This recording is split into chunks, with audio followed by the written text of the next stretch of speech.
Hello, everyone, and welcome back to Charlie's Cruise Tips and Reviews. My name is Charlie Herman, and today is a brief review of my most recent cruise on the Norwegian Epic, which I returned from last week. I meant to do the video a few days earlier, just a few things came up, and I just couldn't get it done before now. Okay, so it was a 7-day cruise out of Port Canaveral on the Norwegian Epic, which stops in Great Stirrup Cay, Bahamas, San Juan, St. Thomas, and Amber Cove, Dominican Republic. It was my fourth time on this ship. I'm not going to do a full review of this ship and the cruise because I've done that before. I'm going to give a brief review of the cruise itself and how the staff was and all the ports of call I have been to many times before. It was a lot of fun. It was very relaxing. I met a lot of great people on board in the solo travelers group. Actually, I'm going to give a big shout out later to the leader of the solo travelers on NCL from the cruise director staff.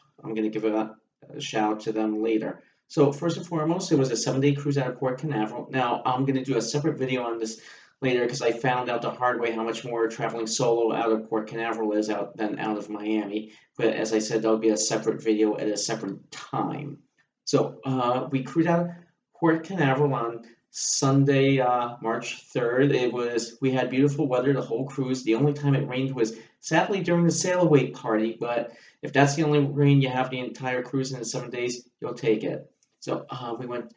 It was our first stop was Great Stirrup Cay, Bahamas. The ship was showing its age a little bit. Especially my studio room, you could see a few things needed to be repaired. But as I said, it's starting to become what's considered an older ship. So it did show its age a little bit, but everything on board was just fantastic. Everything was where I remembered it was. They still have the little mini pool at Spice H2O, which at night becomes a dance floor. So they still have that. So if anyone who haven't been on the Epic in a while and wonder if they still have that at Spice H2O, yes, they do. The ship, the Howl at the Moon, unfortunately, is not every other night now. It was only 3 nights the entire cruise out of 7 days. It used to be every night, when more recently every other night. This time it was only 3 nights. It was the second night, the fourth night, and the last night of the cruise. I don't know why they scaled it down a little bit, but they did.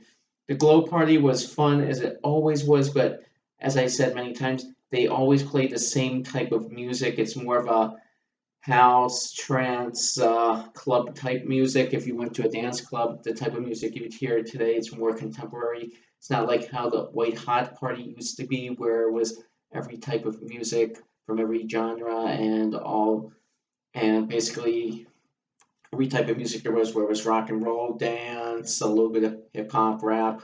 Unfortunately, the Glow Party is just basically like almost like an extra club party now.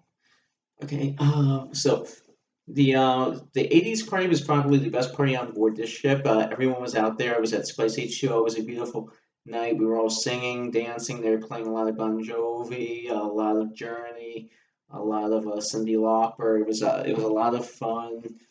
They start doing now what's called a 90s dance party on NCL ships, which was a bit of some of the music I would listen to in high school and you would hear in a club when my freshman and sophomore year of college. Some NSYNC, Backstreet Boys, Britney, Christina Aguilera.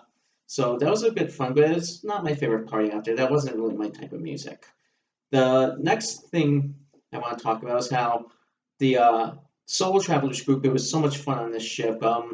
I think I made friendships for the rest of my life. What am I saying? Why do I think? I know I made friendships for the rest of my life on this from this group. We all almost went out to dinner every night together, except for the nights I had my specialty reservations. But at least from all three of those nights, I had my specialty reservations. At least one person from the solo travelers group came with me to dinner. So at least I was hanging out with one of them every night for dinner. And also, almost every night after either the party, club, or whatever, we all went out together to the Bliss Disco on board, the Bliss Lounge. As if you go on NCL, you know what's called the Bliss Lounge.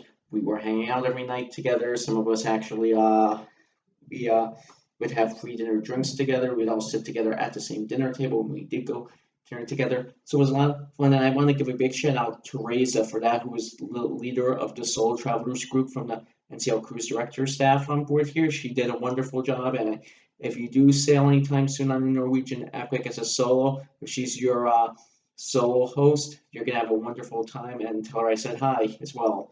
So, as I said, this is a brief synopsis of the NCL Epic. I've been on this cruise before. The ship did show its age a little bit. One thing I was not happy about was my room steward had a bit of an attitude. I normally leave, I tip the same amount, usually about $20 for the room steward. This time I left half that because his attitude was just, I'm not going to say his name, but his attitude was just horrible. I was literally coming back to the room one time because I left the room. He saw me leaving, but I left something in the room, so I went back. And as I was heading back up to the pool deck, he's like, "I thought you were going upstairs." I'm thinking, "Excuse me?" So that's one thing I was not happy about. Actually, that's the only thing I was not happy about on this cruise was my room steward. Everything else, I do think, though, the bartenders on this ship were a bit overworked. Everywhere you went, there were lines at the bar. You'd be in line 5, 10, 15 minutes. They were definitely overworked, and they do need to hire some more bartenders for the ship when it's as full as it was, because everyone did have to wait for a drink, and they just didn't have enough bar servers around everywhere. So you really, if you wanted a drink, especially at one of the bars, you were going to wait a few minutes, unfortunately. But other than that, everything else about the ship was great. I saw the cruise director a couple of times. He was very nice. I interacted with the cruise staff a lot. I didn't get a chance though to go to the cruise next desk because I am on a budget. And I really, so as much as I would want to put a deposit down for another cruise, I just couldn't do it this time. But NCL, as I said last time, needed to step their game up a little bit, and they really did. So maybe they're finally starting to come back. It took them a little while longer than everyone else to get back to where they were. But also, I think the Epic is probably the best ship they do have right now. So it could also just be a combination of both that the staff on board was really good, this staff was really trained well. Top of which it was a ship I've been on many times before. It's my fourth time on the ship, and I go back again, and probably I'll do a Mediterranean cruise on them in a few years, one time, and the money permits. So, thank you very much. As I said, I know this wasn't my typical long video, but as I said, I've been on the ship 4 times now. This is an itinerary I've done a bunch of times. The studio rooms are always great if you're traveling solo on NCL. I recommend the studio room, but now the solo travelers groups are so large that you don't need to stay in the studio anymore. They have actual other solo rooms on board. So if you book one of those rooms, you can they'll let you in every night. They leave the door to the studio lounge unlocked so you can come to the solo travelers gathering. So in conclusion, this was a wonderful cruise. I had a great time. I met a lot of great people on board, and I'm gonna give this an 8.5 out of 10. And the only reason I'm giving it an 8.5 out of 10 is that little what I mentioned about the room steward. If it wasn't for him and his attitude and thinking he could have done a lot better than he was, he could have been a bit nicer. I probably would have given this a 9.5 or even 10 out of 10 because it was really that much fun on board. The entertainment was great. Howl at the Moon was, even though it was only 3 nights, it was outstanding every night. It was your old traditional piano bar after about 10 o'clock, 11 o'clock. It got dirty, it got raunchy, it got filthy.